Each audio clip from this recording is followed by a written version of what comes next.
Salut les amis de la liberté, vous avez un camping-car ou une caravane, un petit coin de paradis roulant. Et vous vous dites, chouette, je vais le garer ou la garer chez moi sur mon terrain tranquille. Eh bien pas si vite, n'oubliez pas que vous êtes en France. Imaginez votre magnifique véhicule stationne sur votre propre terrain, celui dont vous payez les impôts, plus de 10 mois par an. C'est sympa, non? Sauf que le législateur, il a sa petite idée. La règle d'or à retenir, les fameux 3 mois. Au-delà de cette durée cumulée sur l'année, votre simple stationnement devient une installation. Et qui dit installation dit administration.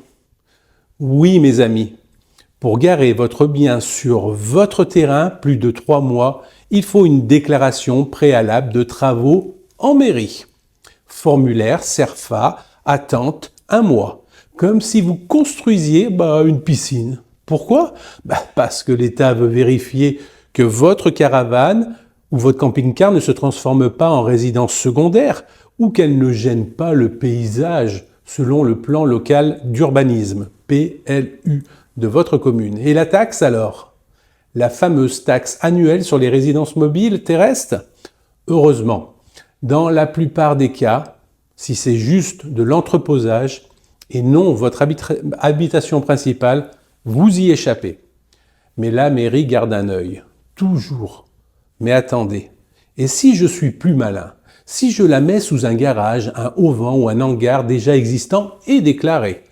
Là, la France, ça redevient un petit peu plus la France. Si votre abri est en règle, couvert, ce n'est plus considéré comme une installation au sens du code de l'urbanisme.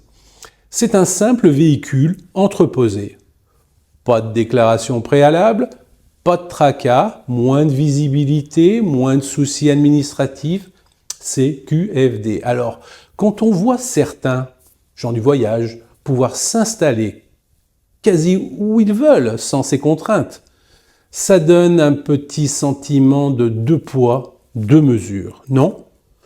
La liberté de propriété en France, elle a son prix et c'est formulaire.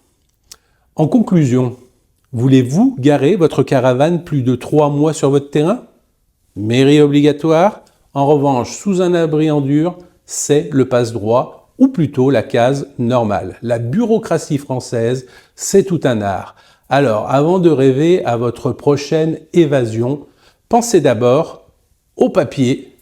Abonnez-vous et donnez-moi votre avis sur le sujet.